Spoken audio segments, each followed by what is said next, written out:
Φίλες και φίλοι, γεια σας! Σε αυτό το βίντεο προσεγγίζουμε την έννοια του Αντιχρίστου, όχι θεολογικά, αλλά ψυχαναλυτικά.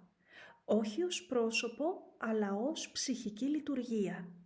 Τον τρόπο με τον οποίο το κακό μπορεί να εμφανίζεται ως κάτι καθησυχαστικό, λογικό, ακόμη και σωτήριο.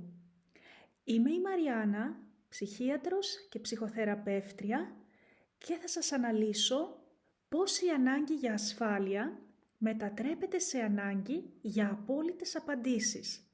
Πώς η κόπωση της σκέψης οδηγεί σε παράδοση της κριτικής ικανότητας.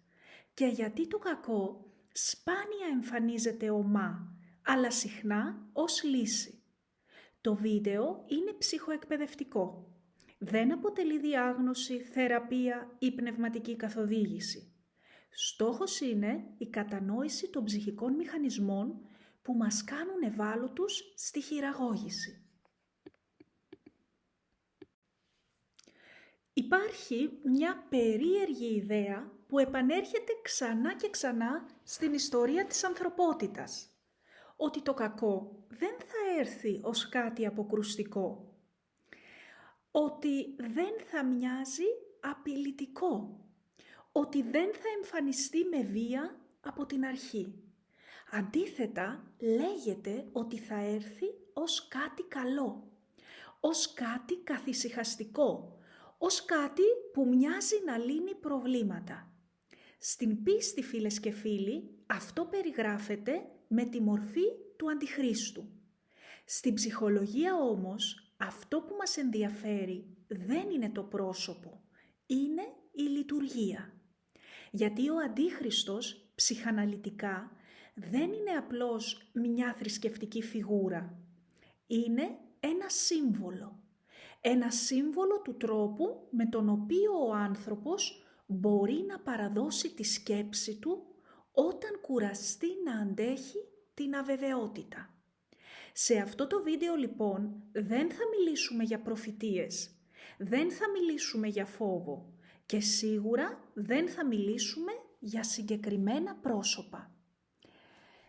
Θα μιλήσουμε για το πώς η ανάγκη για ασφάλεια μπορεί να μετατραπεί σε ανάγκη για απόλυτες απαντήσεις.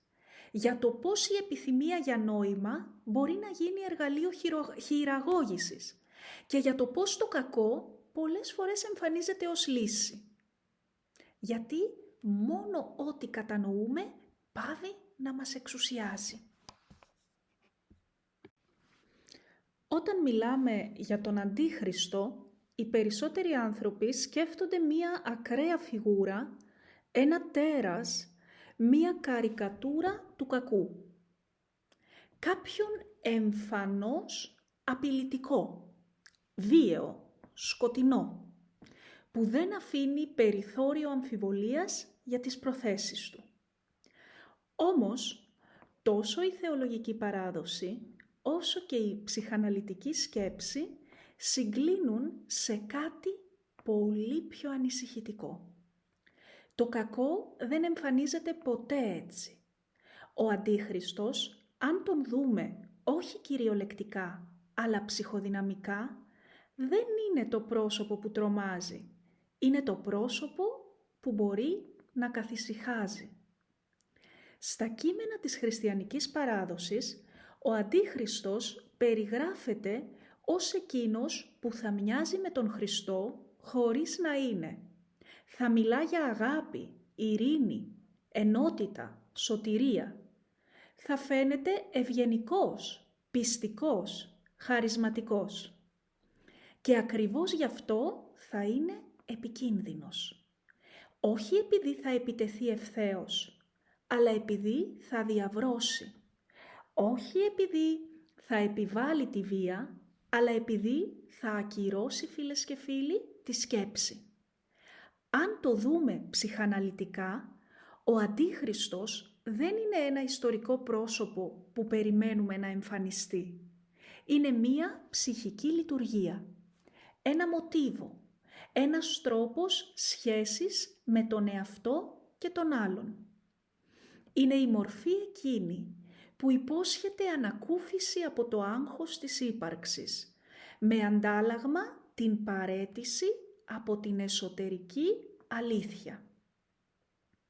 Η ψυχανάλυση γνωρίζει καλά ότι ο άνθρωπος όταν δεν αντέχει την αμφισημία, όταν δεν αντέχει το τραύμα, όταν δεν αντέχει το κενό, αναζητά σωτήρες, αναζητά μορφές που του λένε τι να σκέφτεται, πώς να αισθάνεται, ποιος είναι και ποιος φταίει. Και όσο πιο έντονο είναι το συλλογικό άγχος, τόσο πιο ελκυστικές γίνονται αυτές οι μορφές. Ο Αντίχριστος σε αυτό το πλαίσιο δεν είναι το απόλυτο κακό. Είναι το κακό που ντύνεται με τη γλώσσα του καλού. Είναι η απουσία εσωτερικής ηθικής που καλύπτεται από ηθικολογία. Είναι η απουσία αλήθειας που καλύπτεται από βεβαιότητα. Είναι η απουσία αγάπης που καλύπτεται από συναισθηματική υπερβολή. Εδώ αρχίζει να γίνεται βαθιά ψυχαναλυτικό το θέμα, γιατί αυτή η μορφή, φίλες και φίλοι, δεν γεννιέται έξω από εμάς, γεννιέται μέσα μας. Στην ψυχανάλυση τώρα, η ψυχική ορίμανση προϋποθέτει κάτι πολύ δύσκολο, την ικανότητα να αντέχουμε τη σύγκρουση. Να αντέχουμε ότι μπορούμε να αγαπάμε και να μισούμε το ίδιο πρόσωπο. Ότι μπορούμε να θέλουμε και να φοβόμαστε ταυτόχρονα. Ότι η ζωή δεν είναι καθαρή, ούτε οι άνθρωποι απόλυτα καλοί ή κακοί. Ο Αντίχριστος ως ψυχική μορφή έρχεται να ακυρώσει ακριβώς αυτή τη δυνατότητα. Προσφέρει καθαρές απαντήσεις σε έναν κόσμο που είναι από τη φύση του αβέβαιος.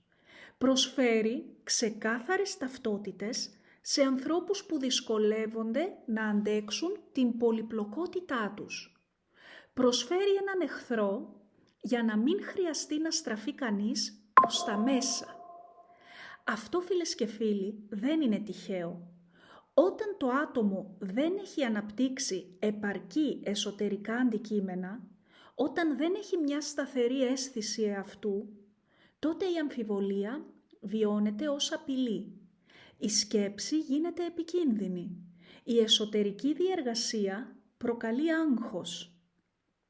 Και τότε εμφανίζεται η ανάγκη για μια εξωτερική αυθεντία που θα αναλάβει να σκέφτεται αντί για εμάς. Ο Αντίχριστος ψυχαναλυτικά είναι η προσωποποίηση αυτής της ανάγκης. Δεν ζητά απλώς πίστη, ζητά ταύτιση. Ζητά να παραδοθεί η εσωτερική κρίση. Ζητά να παραιτηθεί το υποκείμενο από τη δυνατότητα να αναρωτηθεί. Σε αντίθεση με τον Χριστό, που στην παράδοση μιλά με παραβολές και αφήνει χώρο για ερμηνεία, ο Αντίχριστος δεν αντέχει την ασάφεια. Μιλά με απόλυτες δηλώσεις. Δεν ρωτά, δηλώνει. Δεν καλεί σε εσωτερική εργασία, υπόσχεται άμεση λύση.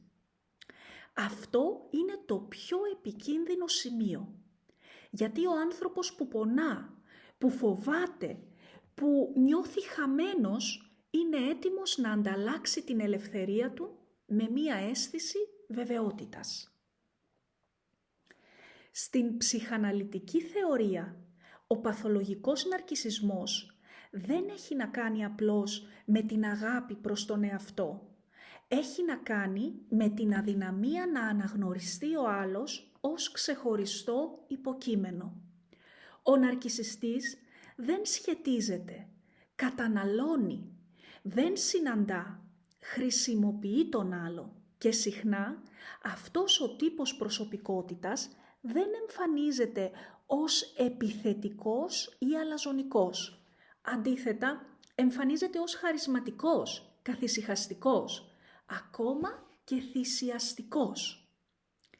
Ο Αντίχριστος, ως ψυχική φιγούρα τώρα, ενσωματώνει αυτήν ακριβώς τη μορφή του ναρκισσισμού.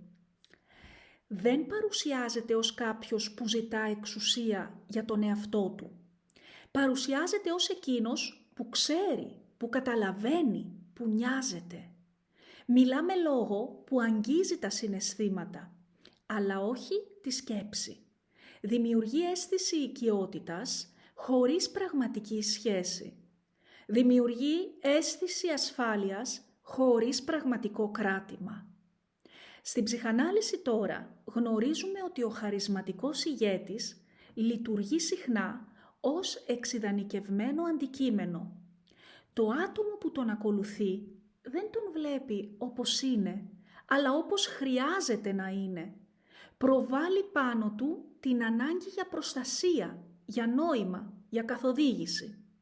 Και όσο πιο κενό είναι το εσωτερικό τοπίο του ανθρώπου, τόσο πιο ισχυρή γίνεται αυτή η προβολή. Ο Αντίχριστος, αγαπημένες και αγαπημένοι, δεν επιβάλλεται. Προκαλεί ταύτιση. Δεν απαιτεί υποταγή, τη δημιουργεί μέσω συναισθηματικού δεσίματος. Εδώ συναντάμε κάτι βαθιά ψυχοδυναμικό, την έννοια της συγχώνευσης. Ο άνθρωπος δεν νιώθει ότι ακολουθεί κάποιον, νιώθει ότι ανήκει, ότι βρήκε επιτέλους έναν τόπο όπου δεν χρειάζεται να σκέφτεται μόνος του. Αυτή η συγχώνευση είναι το αντίθετο της ψυχικής ορίμανσης, γιατί η ορίμανση απαιτεί απόσταση, απαιτεί την ικανότητα να αγαπάς χωρίς να χάνεις τον εαυτό σου, να εμπιστεύεσαι χωρίς να παραδίδεσαι, να ακούς χωρίς να ακυρώνεις τη δική σου κρίση. Ο Αντίχριστος όμως ψυχαναλυτικά δεν αντέχει αυτή την απόσταση. Χρειάζεται τους άλλους συγχωνευμένους μαζί του, όχι ως πρόσωπα, αλλά ως καθρέφτες. Ένα από τα πιο ύπουλα χαρακτηριστικά της μορφής του Αντιχρίστου είναι η έντονη ηθικολογία. Όχι η ηθική, αλλά η ηθικολογία. Στην ψυχανάλυση αυτή η διάκριση είναι κρίσιμη. Η ηθική προϋποθέτει εσωτερική σύγκρουση. Προϋποθέτει την ικανότητα να αναρωτιέμαι, να αμφιβάλλω, να νιώθω ενοχή όταν βλάπτω τον άλλον. Η ηθικολογία αντίθετα είναι άκαμπτη. Δεν αναρωτιέται, καταδικάζει. Ο Αντίχριστος δεν λειτουργεί με βάση μία εσωτερική ηθική πυξίδα. Λειτουργεί με κανόνες, με συνθήματα, με απόλυτες διακρίσεις καλού και κακού. Και πάντα μα πάντα το κακό βρίσκεται έξω, ποτέ μέσα. Αυτό έχει τεράστια ψυχολογική λειτουργία. Απαλλάσσει το άτομο από την ευθύνη της ενδοσκόπησης. Δεν χρειάζεται να αναρωτηθεί για τις δικές του επιθετικές παρορμήσεις, για τη ζήλια, τον φθόνο, την επιθυμία ελέγχου. Όλα αυτά προβάλλονται σε έναν εξωτερικό εχθρό. Και έτσι δημιουργείται, φίλες και φίλοι, μία συλλογική ψευδαίσθηση. Ψευδαίσθηση καθαρότητας. Εμείς είμαστε οι καλοί, εμείς ξέρουμε, οι άλλοι είναι διεφθαρμένοι. Και όσο πιο έντονη είναι αυτή η ηθικολογία, τόσο λιγότερη πραγματική ηθική υπάρχει. Γιατί η πραγματική ηθική πονά, σε φέρνει αντιμέτωπο με τα όρια σου, σε αναγκάζει να δεις ότι μπορείς να βλάψεις χωρίς να το θέλεις, ότι μπορείς να κάνεις κακό πιστεύοντας ότι κάνεις καλό. Ο Αντίχριστος δεν αντέχει αυτή την αλήθεια. Χρειάζεται έναν κόσμο απλοποιημένο. Σε βαθύτερο επίπεδο τώρα, ο Αντίχριστος λειτουργεί ως άρνηση του τραύματος. Η ψυχανάλυση μας έχει δείξει ότι το τραύμα δεν είναι απλώς ένα γεγονός. Είναι αυτό που δεν μπόρεσε να νοηματοδοτηθεί. Αυτό που έσπασε τη συνέχεια της εμπειρίας. Αυτό που άφησε τον άνθρωπο χωρίς λόγια. Η αντιμετώπιση του τραύματος απαιτεί χρόνο, σιωπή, αντοχή. Δεν προσφέρει γρήγορες λύσεις, δεν υπόσχεται λύτρωση. Ο Αντίχριστος αντίθετα προσφέρει άμεση ανακούφιση. Μία αφήγηση που εξηγεί τα πάντα. Έναν λόγο που καλύπτει το κενό. Αλλά αυτός ο λόγος δεν θεραπεύει, αναισθητοποιεί. Δεν επεξεργάζεται το τραύμα, το παρακάμπτει και ό,τι παρακάμπτεται επιστρέφει, πάντα. Γι' αυτό και η μορφή του Αντιχρίστου εμφανίζεται συχνότερα σε περιόδους συλλογικού τραύματος, σε εποχές κρίσης, ανασφάλειας, απώλειας νοήματος. Εκεί όπου ο άνθρωπος δεν αντέχει άλλο να νιώθει μόνος μέσα στο χάος. Φίλες και φίλοι, η ψευδοπνευματικότητα ψυχαναλυτικά δεν είναι πίστη, είναι άμυνα. Είναι ένας τρόπος να αποφευχθεί η επώδυνη εμπειρία της πραγματικής σχέσης με τον εαυτό και τον άλλον. Εκεί όπου η πίστη ανοίγει χώρο για αμφιβολία, σιωπή, ταπείνωση και αναμονή, η ψευδοπνευματικότητα προσφέρει βεβαιότητες, συνθήματα και άμεσες απαντήσεις. Ο Αντίχριστος λοιπόν, ως ψυχική φιγούρα, δεν έρχεται να αρνηθεί το πνευματικό. Έρχεται να το υποκαταστήσει. Δεν λέει «δεν υπάρχει Θεός». Λέει «εγώ ξέρω τον Θεό καλύτερα». Δεν καταργεί το ιερό, το ιδιοποιείται. Στην ψυχανάλυση γνωρίζουμε ότι όταν ο άνθρωπος δεν έχει βιώσει ένα επαρκές holding environment, ένα ψυχικό κράτημα στα πρώτα χρόνια της ζωής του, αναζητά αργότερα απόλυτες μορφές νοήματος. Όχι για να σχετιστεί, αλλά για να ανακουφιστεί. Η ψευδοπνευματικότητα λειτουργεί σαν ένα ψυχικό παυσίπονο. Δεν θεραπεύει την υπαρξιακή αγωνία, την σκεπάζει. Ο Αντίχριστος εδώ μιλά με λόγο πνευματικό, αλλά χωρίς εσωτερικότητα. Μιλά για αγάπη χωρίς ικανότητα σχέσης. Μιλά για φως χωρίς αντοχή στο σκοτάδι. Μιλά για αλήθεια χωρίς χώρο για αμφιβολία. Και εκεί ακριβώς αποκαλύπτεται η παθολογία. Γιατί η αληθινή πνευματική εμπειρία δεν είναι ευχάριστη. Είναι απογυμνωτική. Σε φέρνει αντιμέτωπο με τα όρια σου, με τη μικρότητά σου, με την ανάγκη σου για τον άλλον. Ο Αντίχριστος δεν αντέχει αυτήν την εμπειρία. Προσφέρει πνευματικότητα χωρίς ρήξη, χωρίς κόστος, χωρίς μεταμόρφωση.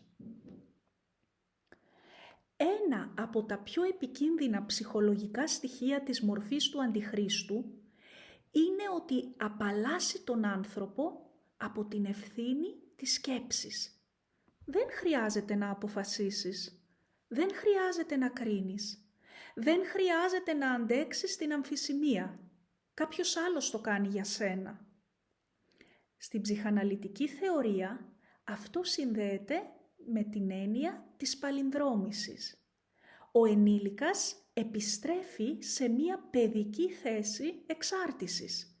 Θέλει κάποιον να του πει τι είναι σωστό και τι λάθος, τι να φοβάται και τι να μισεί, ποιον να εμπιστευτεί και ποιον να απορρίψει. Ο Αντίχριστος προσφέρει αυτή την ανακούφιση. Παίρνει πάνω του το βάρος της απόφασης και ο άνθρωπος νιώθει ευγνωμοσύνη. Όχι επειδή απελευθερώθηκε, αλλά επειδή απαλλάχθηκε. Αυτό όμως, φίλες και φίλοι, έχει τίμημα. Όταν παραδίδεις τη σκέψη σου, παραδίδεις και την ηθική σου. Παραδίδεις την ικανότητα να αναγνωρίζεις τον άλλον ως πρόσωπο. Και τότε η βία μπορεί να παρουσιαστεί ως αναγκαιότητα. η σκληρότητα ως δικαιοσύνη, η απανθρωπιά ως καθήκον. Ψυχαναλυτικά αυτό δεν είναι ατύχημα, είναι το αποτέλεσμα της απώλειας του εσωτερικού χώρου.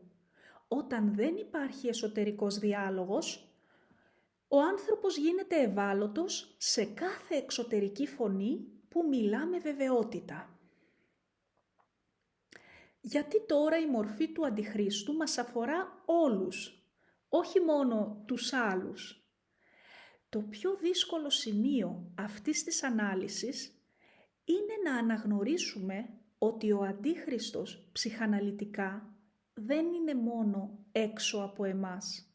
Υπάρχει και μέσα μας, όχι ως πρόσωπο, αλλά ως δυνατότητα, ως τάση. Κάθε φορά που αναζητούμε εύκολες απαντήσεις, αντί για δύσκολες ερωτήσεις, κάθε φορά που προτιμούμε τη βεβαιότητα από τη σκέψη, κάθε φορά που κατασκευάζουμε έναν εχθρό για να μην δούμε τη δική μας επιθετικότητα, εκεί κάτι από αυτή τη δυναμική του Αντιχρίστου ενεργοποιείται. Η ψυχανάλυση δεν ενδιαφέρεται, φίλες και φίλοι, να δείξει ενόχους. Ενδιαφέρεται να δείξει μηχανισμούς. Και ο μηχανισμός εδώ είναι καθολικός. Όλοι οι άνθρωποι σε συνθήκες φόβου, απώλειας ή ματέωσης μπορεί να παλινδρομήσουν, να θελήσουν κάποιον να τους σώσει από την ευθύνη της ύπαρξης. Η διαφορά δεν είναι ποιος πέφτει και ποιος όχι.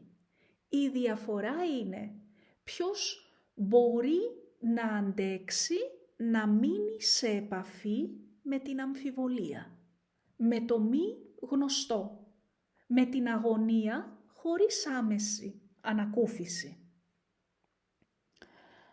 Αγαπημένες και αγαπημένοι, η ψυχική αντίσταση στο κακό δεν είναι ηθική ανωτερότητα, δεν είναι καταγγελία, δεν είναι επίθεση, είναι αντοχή. Είναι η ικανότητα να μείνεις παρούσα, παρόν, χωρίς να συγχωνευτείς. Να αγαπήσεις χωρίς να παραδοθείς. Να πιστέψεις χωρίς να ακυρώσεις τη σκέψη σου. Στην ψυχαναλυτική οπτική, η ορίμανση δεν σημαίνει να μην έχεις σκοτάδι μέσα σου. Σημαίνει να το αναγνωρίζεις, να το σκέφτεσαι, να μην το προβάλλεις εξ ολοκλήρου έξω. Ο Αντίχριστος ως σύμβολο μας προειδοποιεί για κάτι βαθιά ανθρώπινο. Ότι το κακό δεν έρχεται πάντα με απειλή. Συχνά έρχεται με ανακούφιση, με απλότητα, με λόγο που καθησυχάζει. Και γι' αυτό η μεγαλύτερη πράξη αντίστασης δεν είναι η καταγγελία. Είναι η σκέψη, η σιωπή που αντέχει, η σχέση που δεν συγχωνεύεται, η πίστη που δεν γίνεται ιδεολογία. Αν κάτι θέλω να μείνει από αυτό το βίντεο, δεν είναι μία εικόνα φόβου, είναι μία στάση. Η ψυχανάλυση δεν μας λέει ποιος είναι ο Αντίχριστος. Μας λέει πότε αρχίζουμε να του μοιάζουμε ψυχικά. Κάθε φορά που εγκαταλείπουμε τη σκέψη για χάρη της βεβαιότητας. Κάθε φορά που προτιμάμε μια απλή απάντηση από μια δύσκολη αλήθεια. Κάθε φορά που ζητάμε κάποιον να μας απαλλάξει από την ευθύνη του να είμαστε άνθρωποι. Το κακό, φίλες και φίλοι, δεν χρειάζεται πάντοτε πρόθεση. Χρειάζεται συχνά μόνο κόπωση και σιωπή και παράδοση. Αλλά υπάρχει και κάτι άλλο. Υπάρχει η ικανότητα να αντέχεις, να μένεις σε σχέση με τον εαυτό σου, να σκέφτεσαι ακόμη και όταν δεν έχεις απαντήσεις, να πιστεύεις χωρίς να ακυρώνεις την ελευθερία σου. Αυτό είναι ψυχική ορίμανση και πνευματικά θα λέγαμε είναι αντίσταση. Αν αυτό το βίντεο σου άνοιξε ένα χώρο σκέψης, αν σε βοήθησε να δεις κάτι πιο καθαρά, τότε χαίρομαι. Το βίντεο αυτό δεν είναι εδώ για να πείσει, αλλά για να αφήσει χώρο στη σκέψη.